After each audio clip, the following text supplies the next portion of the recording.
प्रिय साथियों, नमस्कार, लाल सलाम। आप सबको मालूम है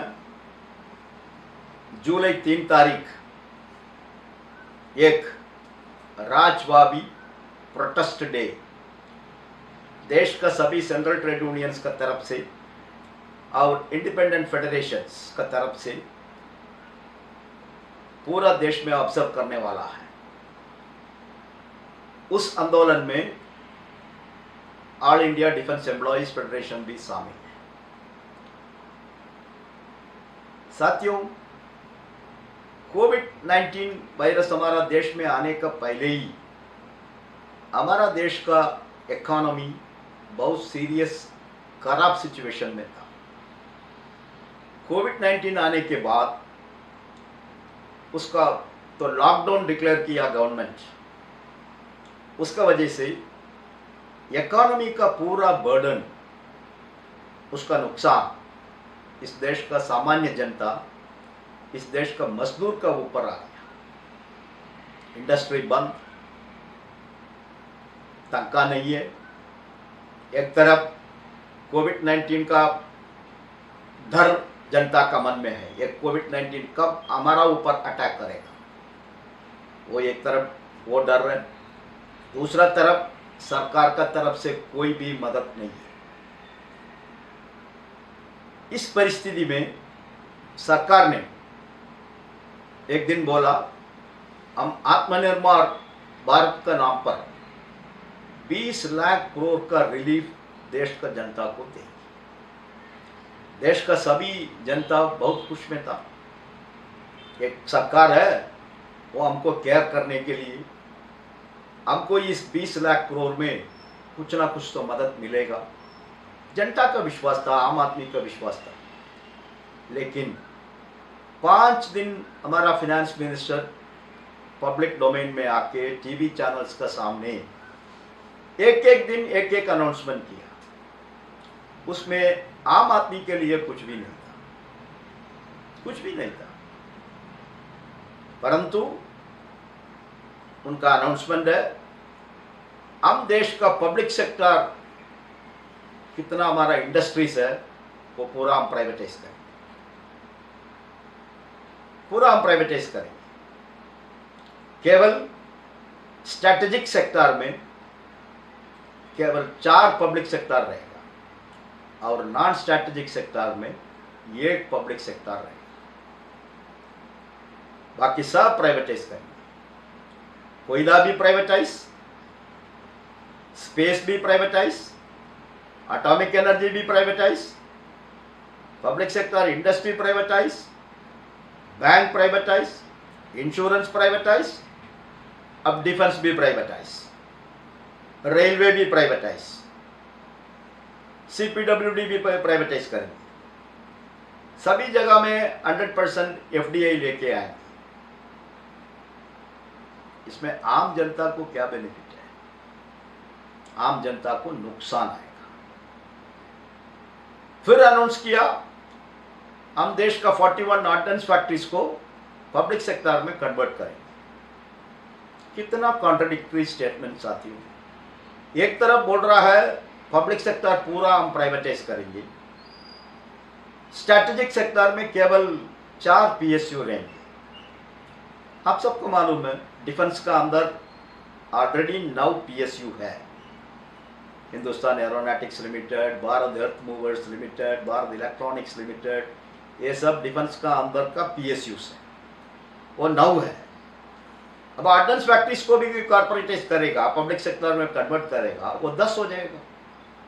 अब सरकार बोल रहा है स्ट्रैटेजिक सेक्टर में केवल 4 पीएसयू रहेगा। अब 10 में कौन सा 4 रहेगा, कौन सा 6 चले जाएगा? ये 4 भी कितना दिन रहेगा, क्या गारंटी है? परिस्थिति बहुत खराब है। इसलिए डिफेंस का तीनों महासंघ ने निर्णय लिया, इस देश का सुरक्षा को सुरक्षित रखने के लिए, ऑर्डिनेंस फैक्ट्रीज को बचाने के लिए एक अनिश्चितकाल हड़ताल का अलावा कोई रास्ता नहीं। कारण पिछले 20 साल से ये कॉर्पोरेटाइजेशन का सवाल चल रहा है। लेकिन देश प्रेमी मिनिस्टर्स था, जॉर्ज फर्नांडिस था, ए.के. एंटनी था, प्रणब मुखर्जी था, मनोहर पर्रिकर था। इन लोग सब कितना भी कमेटी का सिफारिश था कॉर्पोरेटाइज करने का, ये मिनिस्टर्स पूरा उसको रिजेक्ट किया। उन लोग कन्विंस था ऑर्डिनेंस फैक्ट्रीज को कॉर्पोरेटाइज करना देश का सुरक्षा के लिए ठीक नहीं है। ये सब रिटर्न कमिटमेंट्स है, रिटर्न अश्योरेंसेस है। लेकिन उसके बाद भी अभी का सरकार, नरेंद्र मोदी साहब का सरकार का डिसीजन है ऑर्डिनेंस फैक्ट्रीज को भी हम कॉर्पोरेटाइज करेंगे। हजारों करोड़ का प्रॉपर्टी है, 62,000 एकड़ जमीन है। ये तो स्टेट गवर्नमेंट ने दिया जमीन, नहीं तो किसान ने दिया। अभी यह जमीन किसका पास जाएगा? तो रियल एस्टेट माफिया का पास जाएगा। ये प्लांट एंड मशीनरीज कोई कारपोरेट कंपनी का पास जाएगा। एक साल 2 साल वो फैक्ट्री चलेगा, उसका बाद वो फैक्ट्री बंद करेगा। यही तो हमारा अनुभव है देश का। ये सब सरकार का जानकारी में हम लोग लेके गया। प्रधानमंत्री को तीनों महासंघ ने एक अपील भी किया, आप आपका डिसीजन को रिकंसिडर करो कर दिया। लेकिन अनफॉर्चुनेटली प्रधानमंत्री ने कल उसका मन की बात का भाषण का समय ऑर्डिनेंस फैक्ट्री के बारे में कुछ रेफर किया। शायद हम लोग का अपील उन्होंने पढ़ा नहीं पढ़ा मालूम नहीं, लेकिन कुछ पढ़ा, इसलिए तो ऑर्डिनेंस फैक्ट्रीज के बारे में उनका स्टेटमेंट में है। लेकिन क्या बोल रहा था प्रधानमंत्री? देश का आजादी का पहले ऑर्डिनेंस फैक्ट्री बहुत बढ़िया था, लेकिन आजादी के बाद ऑर्डिनेंस फैक्ट्री खराब हो गया। ऐसा ही एक स्टेटमेंट प्रधानमंत्री कैसे दे सकता है? किसी ने उसको रॉन्ग फीडिंग किया, उसका मतलब देश का आजादी का समय 17-18 ऑर्डिनेंस फैक्ट्रीज था, आज 41 ऑर्डिनेंस फैक्ट्रीज है। आजादी का पहले हम ब्रिटिश टेक्नोलॉजी का ऊपर डिपेंडेंट था, कारण ये सब रॉयल ऑर्डिनेंस फैक्ट्रीज का अंडर था। लेकिन देश का आजादी के बाद हमारा देश सेल्फ रिलायंस अचीव करना पड़ेगा करके उस समय का हमारा देश का freedom fighters, national leaders Jawaharlal Nehru ji, Krishna Menon, Y B. Chavan, Jagjivan Ram, Indira Gandhi, इन लोग सबका, इन सबका एक विजन था। उसकी वजह से आज 41 ऑर्डिनेंस फैक्ट्रीज है देश में। कोई विदेश राज हमको टेक्नोलॉजी देने का तैयार नहीं था, लेकिन उस समय का सोशलिस्ट कंट्रीज ने, सोवियत यूनियन ने टेक्नोलॉजी दिया। आज तो बॉर्डर में फाइट करने के लिए तो टैंक्स, T-72, T-90 टैंक्स तो जा रहा है, तो रशियन टेक्नोलॉजी है, उन्होंने हमको टेक्नोलॉजी दिया, हम ऑर्डिनेंस फैक्ट्री में बना रहा है। अब -47 डिग्रीज का भी जवान को प्रोटेक्ट करने का एक्सट्रीम क्लाइमेट क्लोथिंग, उसका बैटलफील्ड ड्रेस ऑर्डिनेंस फैक्ट्री से बना रहा है, टेंट बना रहा है, पैराशूट बना रहा है। लेकिन सरकार को कोई लेना देना नहीं है। ऑर्डिनेंस फैक्ट्रीज का ऊपर आरोपण करो और उसको कैसे भी खत्म करो, उसका खिलाफ में हम लोग का लड़ाई है। हमारा EME वर्कशॉप को गोको मॉडल में खत्म कर रहा है। बाकी हमारा डिफेंस एस्टैब्लिशमेंट, MES, DGQA, उधर भी नेवी, सब जगह में अटैक है। पूरा काम आउटसोर्सिंग कर रहा है, प्राइवेटाइज कर रहा है, रैशनलाइजेशन का नाम पर एम्प्लॉइज का स्ट्रेंथ कम कर रहा है।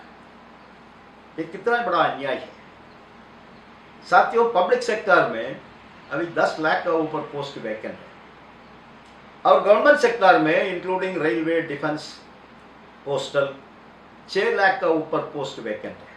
ये 2019 में पार्लियामेंट का अंदर सरकार ने जवाब दिया। 16 लाख वैकेंसी खुद सरकार का पास है।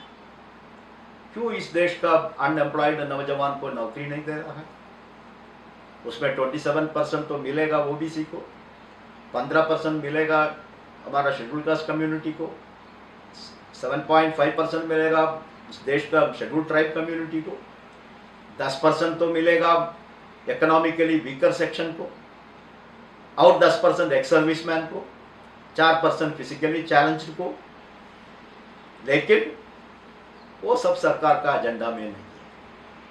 सरकार का एजेंडा में है श्रम कानून बदल करो, कॉर्पोरेट हाउसेस का फेवर में श्रम कानून का अंदर क्या क्या प्रोविजंस रख सकता है वो रखो, 8 घंटे का काम 12 घंटा करो, फिक्सड टर्म एम्प्लॉयमेंट लेके आओ, ट्रेड यूनियन का अधिकार खत्म करो। किधर कोई भी इंडस्ट्री में 300 का ऊपर कर्मचारी काम कर रहा है तो उधर ही श्रम कानून लागू होगा।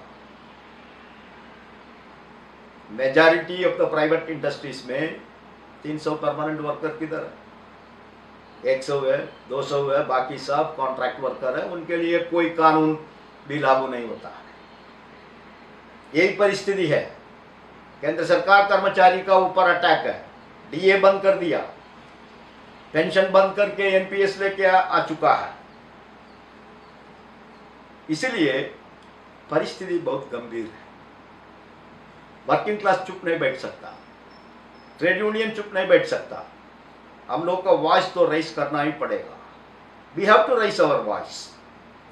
इसलिए सभी सेंट्रल ट्रेड यूनियंस और फेडरेशंस ने मिलकर तैयार किया, जुलाई 3 तारीख एक देशव्यापी, एक नेशन वाइड प्रोटेस्ट होना चाहिए।